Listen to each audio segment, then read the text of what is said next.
Okay. Hi, Julia. Thanks so much for taking the time to speak to me. Let's start at the beginning. Can you give us an overview of your background? How did you get into smart wellness and what does it mean? I was first shown these techniques a very long time ago, probably before you were born, to be frank. In the early 90s, I was a sport and exercise science undergraduate, and I went on a student exchange trip to Los Angeles and visited a US naval base. And while I was there, the PTs were explaining how they were using music and breathing and visualization to reduce anxiety and stress in high pressure situations, to improve sleep, to boost endurance, motivation, confidence, and all of that. And I was a DJ and a musician at the time, still am. And I just found this fascinating. And obviously, now the more modern terminology is biohacking or smart wellness, where you're using hacks that specifically and directly target our underlying biology. So I found that really fascinating in the early 90s. And when I graduated, and throughout the past 30 years, I've been using music as my preferred biohack because it's just so super quick acting and highly effective. So that kind of started my journey with this whole thing. And then more recently, when I dug back into it, for various reasons through research and starting to write the three health trilogy books, this field has just moved on massively because now obviously it's driven by amazing technology. So it's the combination of those basic hacks using sound, daylight, and everything else, but then coupled with things like wearables like the ring or the watches or whatever you're using. It becomes a really powerful insight into what's going on beneath the surface in our ancient biology. So yeah, it's a fascinating time. Agreed. Okay, I'm excited to get more into this. So, can you talk to us about what the gut brain axis is and why it's so important for us to have a healthy gut microbiome?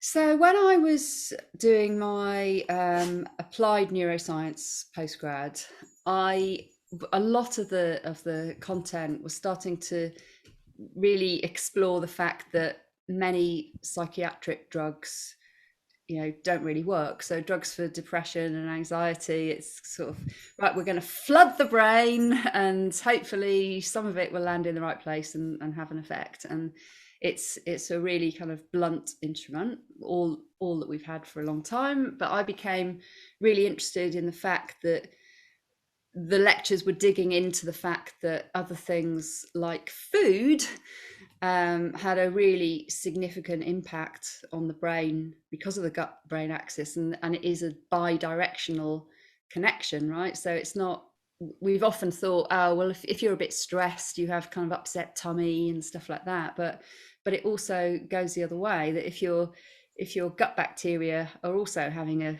crap time, excuse the pun, then that it can affect chemicals, because it's the chemical factory down there. So if they're not working properly, then the chemicals that are required for your brain health, mental function, cognitive functioning, complete cellular health throughout the whole body is not working properly. And so I got really, really interested, bordering on it, obsessed with the fact that now so much research is pointing towards the gut as the a problem that underlies almost everything that's been killing us for generations. Yeah, it's amazing. So, do you have first-hand experience? I would imagine, pretty sure you do. How have you found that eating more intuitively, that has that had a really, really positive impact on your health? Yeah, massively so. And I was really shocked when I did my, is that the first book that came out, the music diet, that was purely looking at music as a biohack, right? But then the second book, I wanted to expand that into a complete comprehensive approach to, well, 50 years of diet and fitness did not produce any healthy nations. So what are we meant to be doing? And so looking at how our ancient ancestors, how our biology evolved, basically. So we were outdoors a lot, so we need daylight exposure because the circadian, the sleep timer neurons require daylight to activate. And So all of that cold water, breathing, extending exhales, all of that, which was the complete focus of the NEURON book, Smart Wellness Made Easy, where I did that year-long experiment on myself as a n=1 experiments of one. But it was incredible how, like, I was shocked. And I've been telling people to do this for a long time, but is when I dug into it deeper, and the more recent science around all of this, and started making all these tiny changes to my habits, cancelled my gym membership, no diets or anything like that. It transformed not only my weight, because now I'm the same weight that I was in my 20s, through Wow. not dieting, right? I lost a stone, and 14 pounds for people who are not familiar with that terminology. And how many kilograms is that? I don't know. I What, have no 7? idea. But also my sleep improved, my skin improved. I had this ongoing. I don't want to bore you with my ailments, but when I was doing my sports science degree, like when I was in my early 20s, doing a life-saving course, I got this ear infection when I was doing a lot of swimming. Turned into like a chronic recurring ear infection, and also with kind of like eczema in my ears as well, like a skin, it was aggravating the skin in my ears. I was prescribed steroid ointments and drops and stuff like that on repeat prescription for 23 years, right? Mm. 23 years. And I went to specialists thinking, surely there's a cure for this, right? But no, kept repeat prescriptions of all this steroid stuff. So I stopped using it when I did my experiment and changed my diet, did a gut test, red flag around dairy. So I stopped having like cow's milk and that kind of thing. And it completely disappeared. It's amazing. This actually follows perfectly into what I was going to say next, because obviously as part of the smart wellness journey, you encourage everyone to take a gut test. And again, it's this idea of having that intuition about what is right for you and your health. So yeah, what more can you tell us about this? Yeah, so the first step I did was just a very basic measure of gut function. So score out of 10, what's going on in there? Have I completely destroyed it?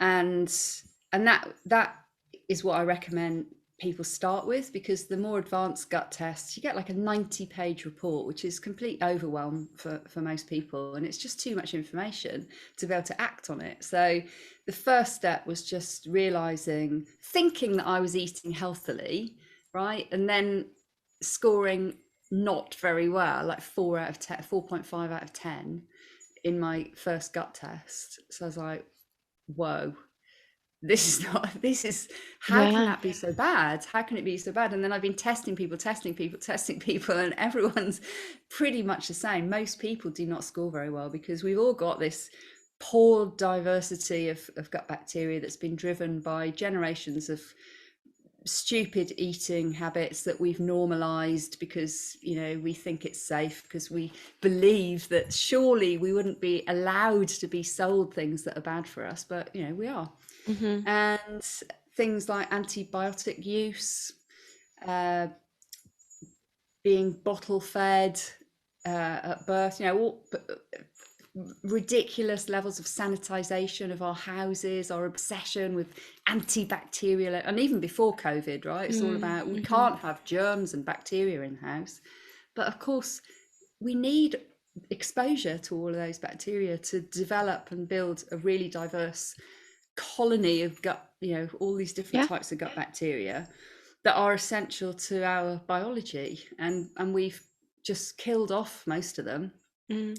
So in the Western world, we're left with this low level of gut diversity, which is driving all of the other problems silently for decades, until in your 50s now, on average, people are diagnosed with their first chronic illness that is then given a prescription medication for.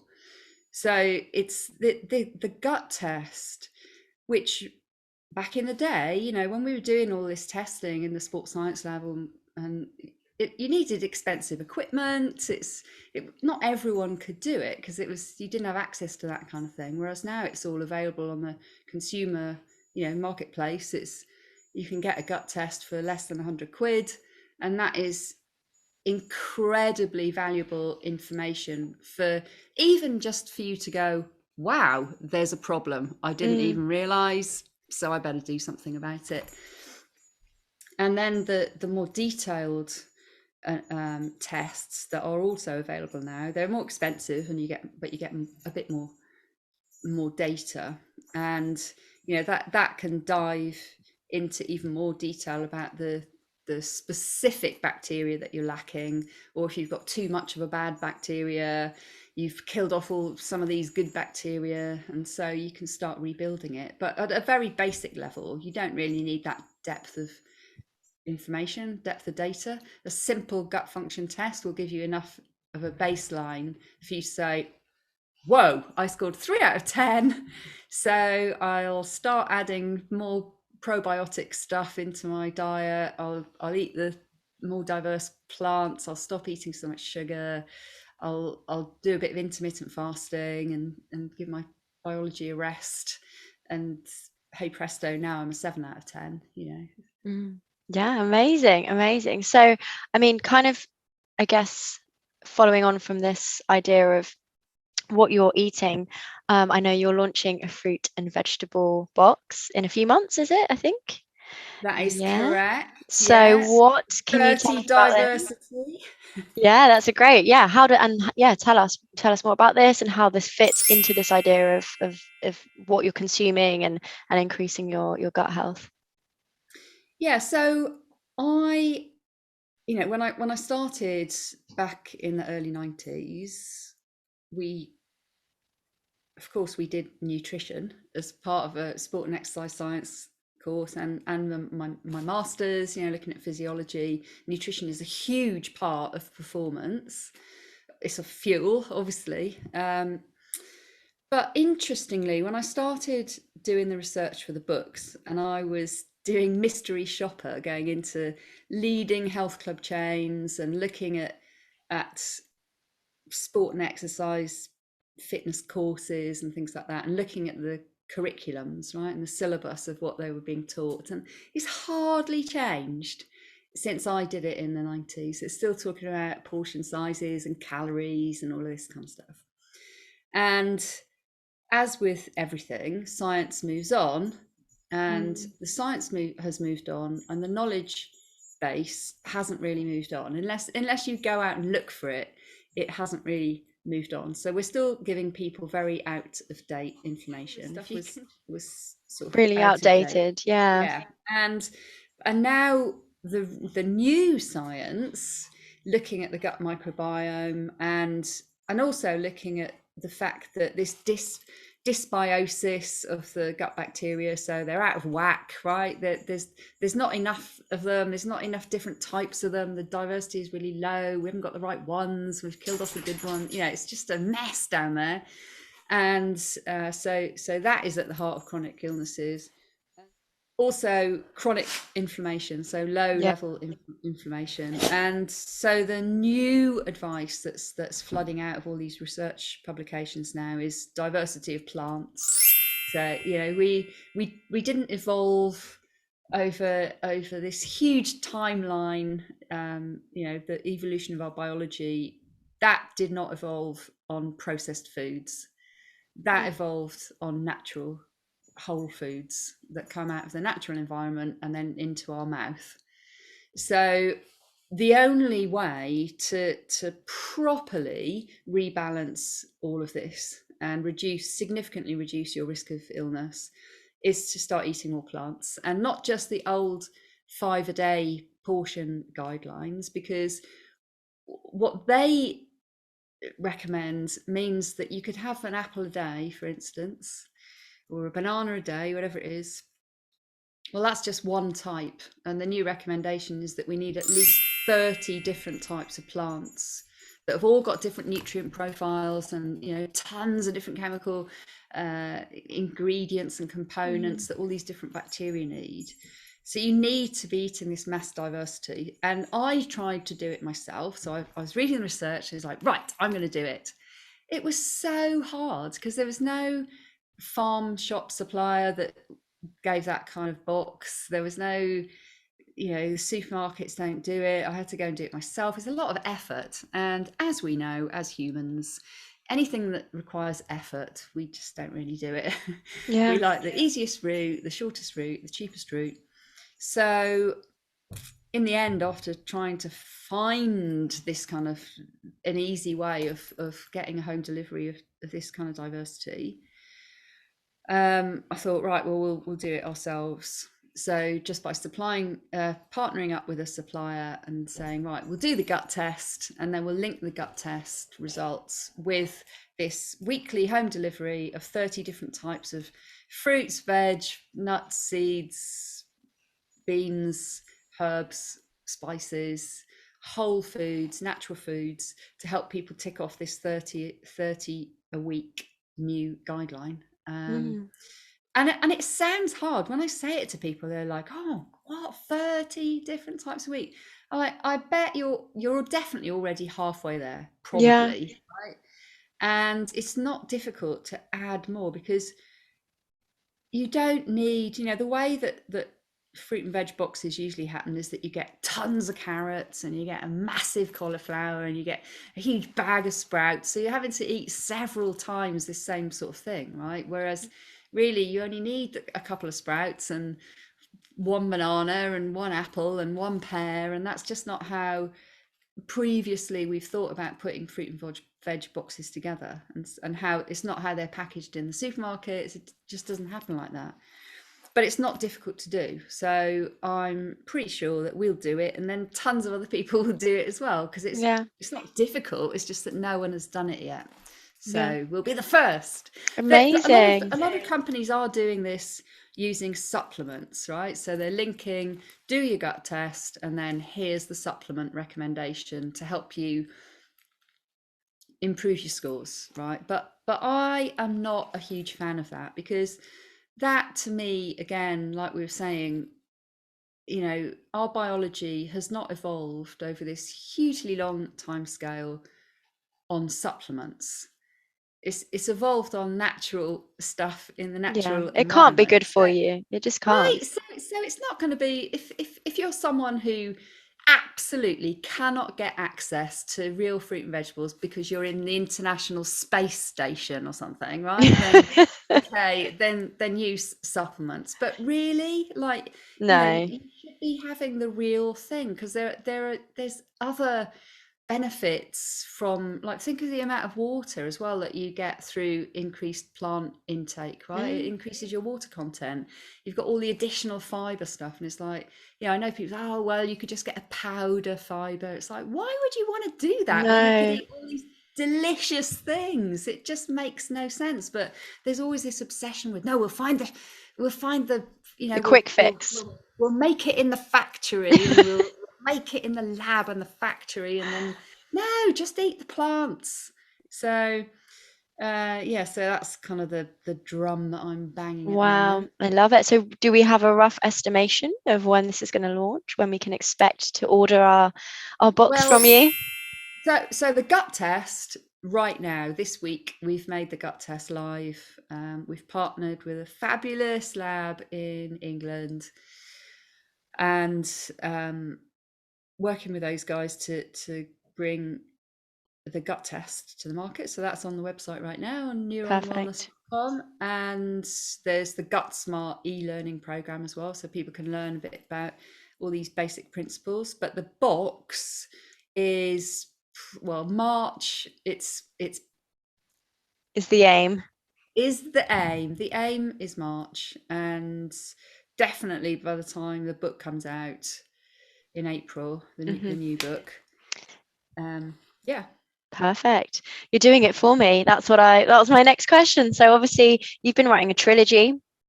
And we've got 2 books out already. The third, the end to the trilogy, is going to be out this year. So what information can you share for us? What can we expect from this final book? Well, the second book was the N=1 experiment, where I blogged how I put myself through this experiment, right? The Smart Wellness Made Easy. Then I started putting other people through it, and it was fascinating. So for a year now, I've been putting other people through it. So, you know, amazing, innovative corporate employers have come forward and they've offered it to their uh, teams. Other people have just bought it through the website. Other people have done it in groups for me, and it's been really interesting watching the different ways that people either succeed or don't with it. And you know, I called it Smart Wellness Made Easy because that book literally takes the key points from about 35 different New York Times bestsellers, um, hundreds of research papers, thousands of hours of lectures, right? And just takes all the key points and puts it in one book. I thought, right, this is it. You don't have to read all of that, because I've read all of that and I've pulled the key points out and I've put it in this book to make it a lot easier to understand. And some people whizzed through it, did the program, made the changes to the habits, lost the weight, saw the transformation in sleep quality, all kinds of different, you know, reversed biological age, because we've been measuring age with GlycanAge, the inflammation test, and you know, they are Smart Wellness super fans. And then other people kind of started it and then fizzled out halfway through. Other people just couldn't get started at all. And it was really interesting. You know, I began to realize that I'd found it quite easy because I was immersed in it as a research project for my book, and I'm really fascinated by it. And so it was easy for me, and it was easy for some people who just got stuck into it, or they were doing it in groups with other people, so they had accountability partners, which makes it a bit easier. But it's not easy for everyone. So I was like, well, I know everyone needs to know this information, so how do I make it even easier? And so that's why the third book's called Auto Tune Smart Wellness Made Even Easier. Because what became apparent over the past year of the new research that's flooding out around the gut microbiome is that the NEURON book had the wheel of wellness, and the first pillar on that 6 wheel of wellness was consuming, and it was all about food and drink habits, you know. And it's obvious that just focusing in on that first pillar of the wheel is enough to significantly reduce your risk of disease, like massively so, because what we're putting into our body is poisoning us. You know, all the processed foods, eating at the wrong time of day, disrupting our sleep quality, processed food, sugar, blah blah blah, hidden stuff that we don't even realize is in it, because we're so trusting. And so the final book is all about, you know, how this kind of, you know, we have this inbuilt auto tune mode, so homeostasis, right? That we have these incredible sophisticated systems that have evolved over millions of years. We share a lot of this stuff with other species on the planet. It's not just humans that have got a lot of this biology. You know, some of it is similar to ours, some of it is very different, but there are similarities, and it's evolved over a very, very, very long time. But ultimately, these systems are designed to make tiny adjustments to keep us well. So we have an immune system that comes charging in when there's an invasion of something. We have these tiny little mechanisms that can secrete chemicals to keep things balanced and everything working around metabolism and brain chemistry and everything, sleep, everything, right? It's incredible. But this auto tune mode has not been allowed to function because we keep putting all this idiotic stuff in our body. Every molecule that we put into our mouth is having a detrimental effect and stopping that system from working. So even by addressing the consuming pillar on that wheel of wellness, so just the first pillar out of the 6, you can significantly reduce your risk of disease and boost your wellness. And that one pillar actually also interacts with all of the others, because the That's what I was second going to pillar, say. Surely it's right, going to have knock-on right, effects. If you're eating better and you're feeling exactly, generally better, you'll probably sleep better. exactly, Yeah. exactly that. So the final book really homes in on that first pillar, and then it's highly likely then, if people do focus in on that first pillar, then they might then decide to try some of the others, the sleep hacks Mm, and the mental training hacks and the breath work and extending the exhales and all of the other things. But at the very least, it's like, right, just do 2 things: eat more plants and practice intermittent fasting. And mm, those 2 things, even if, because I honestly believe as well that even if you're still eating some of the processed foods and the refined sugars, if you also start eating at least 30 different types of plants, to be able to rebuild and have a much more diverse and healthy gut microbiome, then you're more likely to cope better with your bad habits of processed foods and mm. then start working on those. Right, the first thing is like, just add the plants to your existing intake and do a bit of intermittent fasting, and then start stripping out all the stuff that you're addicted to, because we are addicted to it, because these, the recipes in the processed foods and the sugars, they're designed to trigger our reward circuits in our brain. We are Yeah. addicted to them. Yeah, it's so true. It is so true. And then I guess with the As you intermittent, know, Tiff, yeah, as a yeah, neuroscientist, I my do know. fellow neuroscientist.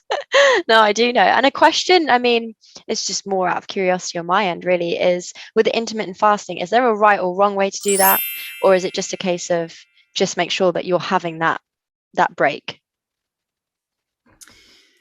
Well, as we are very individual, so we're all humans, but we're very, very complicated, and everyone, so what works for one person doesn't necessarily work for another person.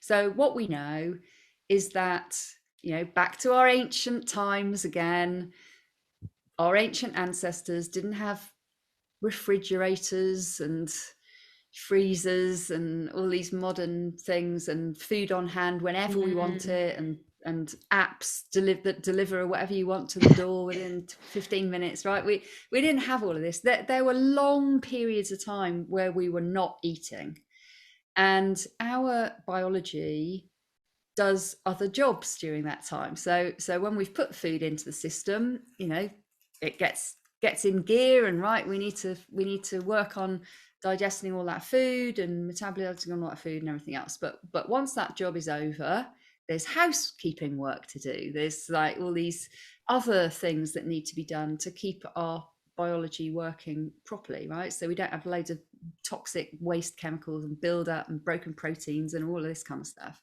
It's really important that we give our biology time when it's not digesting food. So, as a general rule of thumb, what we have been doing is eating really late, because we get home from work, and by the time we've done everything, mm, and going to the gym is a classic example of this. People think that they're boosting their wellness by going to the gym in the evening, but by the time you've got through rush hour, change, gone to the gym, mm. blah blah blah, under bright lights at night, Yeah, stimulating the sympathetic nervous system with loud music, weird, the brain is like, I think I'm running, but the scenery isn't going past me, so I can't be yeah. running. It's a What is very going strange on? environment, really, when you think It's, about it, isn't it's it? like, Yeah. there's nothing natural about it, right? So you're triggering those stress chemicals, like intense exercise in a highly stressful, weird environment, bright lights, blah blah, stimulating. Then driving home, so it's 2 hours, but then you're eating late. Then you've messed up your sleep because you've eaten late and you've overstimulated your brain before you go to bed. So you're not getting high quality sleep, right? All of that. And yeah, Oh that's yeah, right. the intermittent Intermittent fasting. Yeah. fasting. So if we eat dinner earlier and have breakfast later, then that is the easiest way to give our body and our biology the time it needs to do other stuff, to do all the housekeeping stuff. Because if you do your fasting in the day, you've got a whole day of being conscious of Yeah. going, I'm not eating, I'm not eating, I'm not eating, I'm not eating. If you do it overnight, then it's a lot easier because you're asleep for a lot of that window of fasting. So it's as easy as that, right? It doesn't really, and the word fasting is a bit misleading because it sounds really terrible and some kind of, restrictive punishment. No. All it means is have dinner earlier and the next morning have breakfast later. So Yeah. eat within an 8 to 10 hour window, a couple of days a week. I still do this now, like 3 or 4 days a week, Monday to Thursday, and then Friday I go weekend. Yeah. And I relax the rules and enjoy myself. Good. No, that's something to know as well, because I think sometimes people would assume that, there's no fun to be had, isn't it? That it's serious, I need to do. So again, I think that's something that is good to touch on here, is that actually, you can be flexible with this, and really the principles are there, and there is wiggle room. Like you say, if you want to have fun at the weekends, do that. But if the foundation is there, it's going to make a huge difference. Exactly. And I cannot stress enough that all my wellness scores are far better than when I was preaching sport and exercise science and in the gym and doing this, that, and the other. Yes, I had a higher cardiovascular capacity and I could lift massive amounts of weights, but you don't need that for wellness. That's fitness. If I'm going to enter a competition, then yeah, I need all of those scores, but they were not helping my sleep quality, my stress levels, my gut bacteria, all of this other stuff that is the stuff that's linked to gut diversity and chronic inflammation that we now know is linked to all the illnesses, right? And I don't want an illness, and therefore I want wellness, and fitness is something different. And I think that this is a message that we need to really communicate to people, because every single person that I speak to, their knee-jerk reaction is, oh, I must go to the gym, or I must join the gym. I'm like, no, you must it's just not not do the that. same thing. Yeah. My little doggy is getting bored because he's heard me talk about this like 10,000 times. Like, you're not droning on that. Oh, I'm sorry. No, it's fine.